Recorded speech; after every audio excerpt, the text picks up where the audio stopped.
গৃহশিক্ষক YouTube চ্যানেলে সকল ছাত্রছাত্রীদের জানাই শুভকামনা। এই ক্লাসে আমরা মাধ্যমিক ভূগোলের 6 নম্বর অধ্যায় থেকে কিছু গুরুত্বপূর্ণ 3 নম্বরের প্রশ্ন উত্তর আলোচনা করব। এর আগের ক্লাসে আমরা এই অধ্যায় থেকে 2 নম্বরের বেশ কিছু গুরুত্বপূর্ণ প্রশ্ন উত্তর আলোচনা করেছিলাম। আমরা 2 নম্বরের প্রশ্ন উত্তরের 2টো ক্লাস করিয়েছি। আমাদের সেই ক্লাস যারা দেখোনি তারা অবশ্যই দেখে নেবে। আর এছাড়া আমরা আমাদের চ্যানেলে এই অধ্যায় মাধ্যমিক ভূগোলের প্রত্যেকটা অধ্যায় থেকে কিছু গুরুত্বপূর্ণ 1 নম্বর 2 নম্বর 3 নম্বর ও 5 নম্বরের প্রশ্ন উত্তর নিয়ে আলোচনা করেছি। আমাদের সেই ক্লাসগুলো তোমরা অবশ্যই দেখে নেবে। আর আমাদের চ্যানেলে যারা প্রথম তারা চ্যানেলটিকে সাবস্ক্রাইব করে বেল আইকনটা প্রেস করে রাখবে, তাহলে আমাদের চ্যানেলের নতুন ক্লাসগুলো তোমরা অবশ্যই দেখতে পাবে।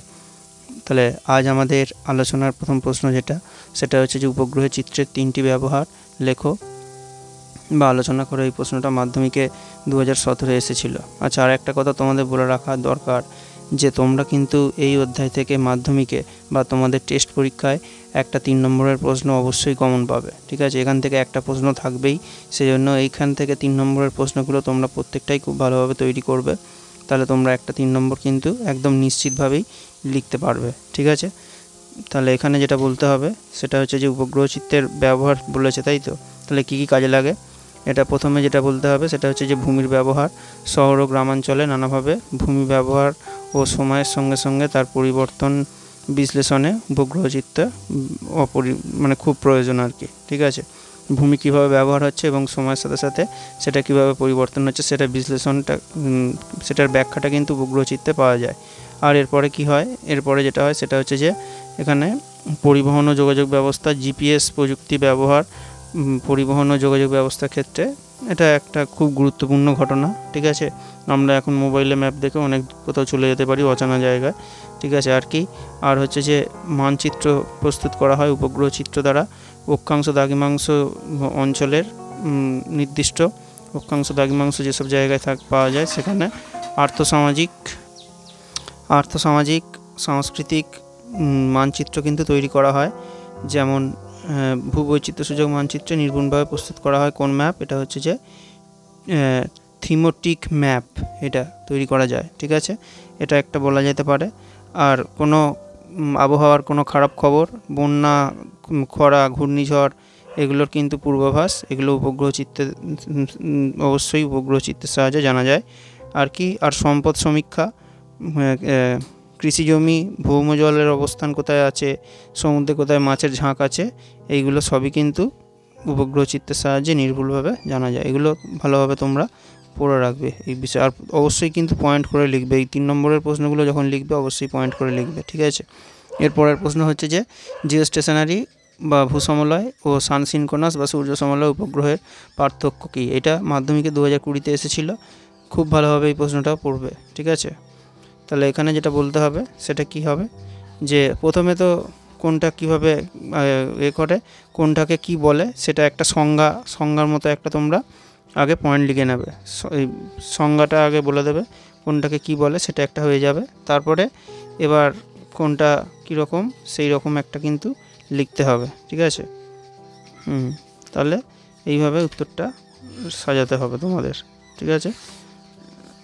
তাহলে এখানে কোনটা কোন দিকে ঘোরে, জিওস্টেশনারিটা কিন্তু পৃথিবীর মতো পশ্চিম থেকে পূর্ব দিকে ঘোরে, ঠিক আছে? তাহলে এটা পশ্চিম থেকে পূর্ব দিকে এটা পৃথিবীর মতো ঘোরে এটা। আর এটা সানসিনক্রোনাস বা সূর্য সমলয় এটা হচ্ছে যে সূর্যের যে আপাতন কোণ তার সঙ্গে সেটার মতোই কিন্তু এটা উত্তর দক্ষিণে ঘুরতে থাকে। আর এটা কতটা উঁচুতে থাকে, জিওস্টেশনারিটা সমুদ্রপৃষ্ঠ থেকে 36,000 কিলোমিটার পর্যন্ত উঁচুতে থাকে। আর সানসিনক্রোনাস যেটা বা সূর্য সমলয় এটা হচ্ছে যে 600 থেকে 1000 কিলোমিটার ওপরে থাকে, ঠিক আছে? এইগুলো বলতে হবে। আর কি বলবে, আর উদাহরণ কয়েকটা দিয়ে দিতে পারো। যেমন হচ্ছে যে জিওস্টেশনারির উদাহরণ তোমরা দেবে, ইনস্যাট হবে, তারপর GOMS হবে, এগুলো, ঠিক আছে? আর সানসিনক্রোনাস বা সূর্য সমলয় ল্যান্ডসেট হবে, আর IRS হবে, এইগুলোই হবে, ঠিক আছে? এইগুলোই তোমরা ভালোভাবে তৈরি করবে, ঠিক আছে? আচ্ছা, আর এই বাংলা নামগুলো কিন্তু অবশ্যই মনে রাখবে, কারণ অনেক সময় বাংলা নাম দিয়েও কিন্তু প্রশ্নটা পরীক্ষায় দিয়ে দেয়, ঠিক আছে? আর আমাদের চ্যানেলের সাথে যারা যুক্ত আছো তাদের আমরা আবার বলছি, সেটা হচ্ছে যে আমরা যেমন তোমাদের নতুন ক্লাসগুলো করাচ্ছি, সেই সাথে সাথে আমরা তোমাদের ভূগোলের প্র্যাকটিস সেট, শর্ট প্রশ্নের প্র্যাকটিস সেট কিন্তু আমরা শুরু করে দিয়েছি। আমরা দুটো প্র্যাকটিস সেট করিয়েছি, তোমরা অবশ্যই আমাদের সেই প্র্যাকটিস সেটগুলো দেখবে, ঠিক আছে। আর এছাড়া আমরা পুরনো পড়া নতুন পড়া এখন এভাবেই পড়াবো, তোমরাও বাড়িতে এখন অবশ্যই এভাবেই পড়াগুলো তৈরি করবে, তাহলে তোমাদের কোনো পরীক্ষাতেই কোনো অসুবিধা হবে না। শুধু ভূগোল নয়, প্রত্যেকটা সাবজেক্টকেই কিন্তু তোমরা এভাবেই তৈরি করবে, ঠিক আছে।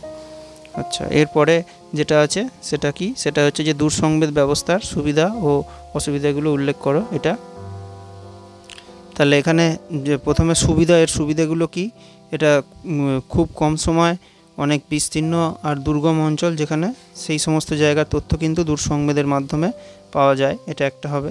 আর কি, আর নিয়মিত তথ্য পাওয়া যায় বলে তথ্যের পরিবর্তনশীল, মানে তো সেই যে খবর যেটা আসছে সেটা কীরকম পাল্টাচ্ছে সেটা কিন্তু বোঝা যায়, নাকি একই আছে সেটা বোঝা যায়।